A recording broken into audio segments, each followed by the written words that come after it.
नमस्कार। आज के इस वीडियो में हम सेमीकंडक्टर डायोड के बारे में जानेंगे। बहुत ही विस्तार से समझने की कोशिश करेंगे कि डायोड कैसे बना होता है और कैसे काम करता है। तो सेमीकंडक्टर डायोड सिलेंडर के आकार का एक इलेक्ट्रॉनिक डिवाइस होता है और उसके दोनों सिरों से तार निकले होते हैं। एक सिरे को एनोड कहते हैं और दूसरे को कैथोड। पहचान के लिए इसके एक सिरे पर ऐसी पट्टी होती है। डायोड की सबसे खास बात यह होती है कि इससे सिर्फ एक ही दिशा में करंट पास की जा सकती है। ये डायोड पी और एन टाइप सेमीकंडक्टर से बनता है। अब समझते हैं कि ये पी और एन टाइप सेमीकंडक्टर क्या होते हैं। इसको समझते हैं सिलिकॉन के उदाहरण से। अगर हम सिलिकॉन एटम को ध्यान से देखें तो हम पाएंगे कि इसके बाहरी कक्षा में 4 इलेक्ट्रॉन्स होते हैं। सरलता के लिए हम सिलिकॉन एटम को यहाँ ऐसे दिखा रहे हैं। जब बहुत सारे सिलिकॉन एटम्स पास आके एक सॉलिड बनाते हैं तब हर एक सिलिकॉन एटम अपने पास के सिलिकॉन एटम से इलेक्ट्रॉन्स साझा करते हैं, जिसे बॉन्डिंग कहते हैं। इस तरह से हर बॉन्ड में 2 इलेक्ट्रॉन्स होते हैं और हर सिलिकॉन की बाहरी कक्षा में 8 इलेक्ट्रॉन्स हो जाते हैं। अब अगर इस सॉलिड में कुछ दूसरे एटम्स मिला दिए जाएं तो सिलिकॉन की बॉन्डिंग में परिवर्तन आ जाता है। उदाहरण के लिए हम इसमें फॉस्फोरस मिला देते हैं। अगर हम फॉस्फोरस एटम को ध्यान से देखें तो उसकी बाहरी कक्षा में 5 इलेक्ट्रॉन्स होते हैं। फॉस्फोरस को मिलाने से सिलिकॉन एटम्स बॉन्डिंग तो कर लेते हैं, पर फॉस्फोरस का एक इलेक्ट्रॉन अब भी बच जाता है। ये इलेक्ट्रॉन सिलिकॉन के इस सॉलिड में घूमने के लिए फ्री रहता है। ऐसे ही सिलिकॉन में बहुत सारे फॉस्फोरस एटम्स मिला दिए जाते हैं, जिसकी वजह से सॉलिड में बहुत सारे फ्री इलेक्ट्रॉन्स आ जाते हैं।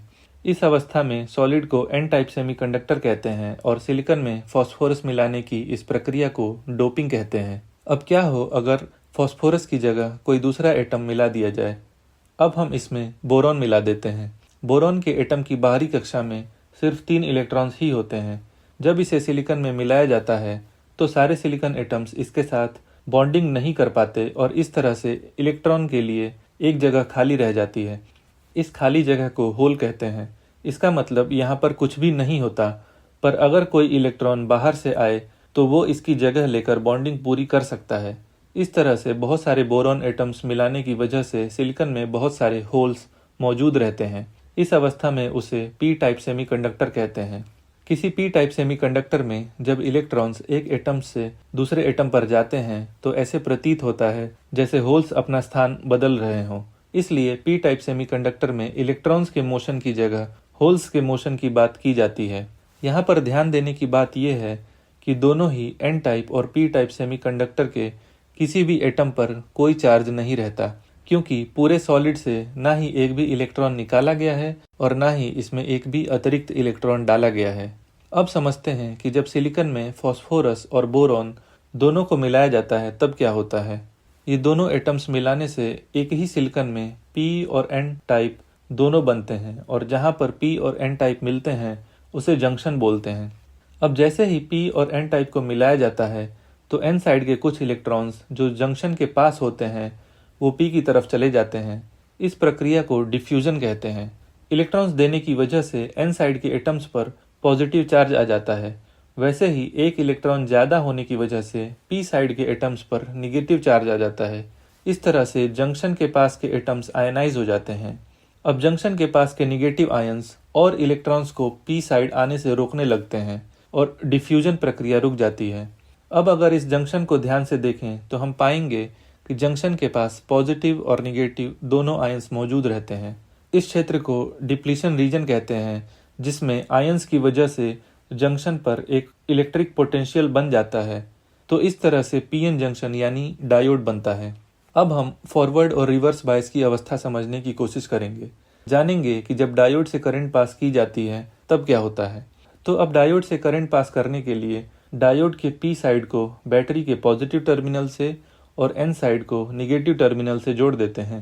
ऐसा करने से इलेक्ट्रॉन्स पर एक फोर्स लगता है जो उन्हें एन साइड से पी साइड ले जाने की कोशिश करता है।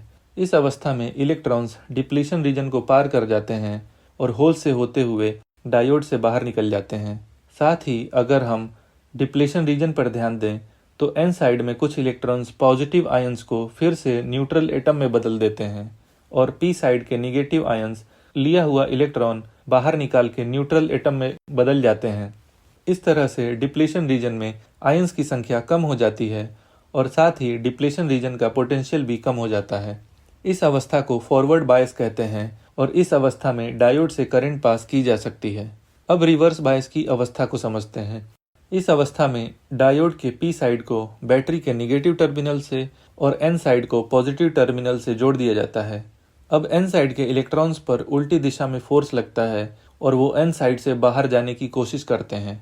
ऐसे ही पी साइड में इलेक्ट्रॉन्स डिप्लेशन रीजन की तरफ जाने की कोशिश करते हैं और ऐसे प्रतीत होता है जैसे होल्स पी साइड से बाहर निकलने की कोशिश कर रहे हों।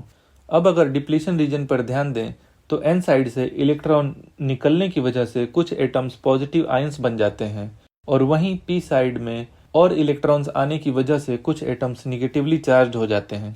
इस तरह से डिप्लेशन रीजन में आयंस की संख्या बढ़ने लगती है और साथ ही डिप्लेशन रीजन का पोटेंशियल भी बढ़ने लगता है।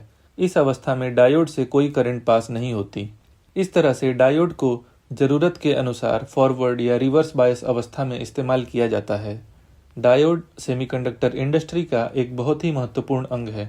डायोड का इस्तेमाल रेक्टिफायर्स, इलेक्ट्रिकल स्विच और वोल्टेज रेगुलेशन में किया जाता है।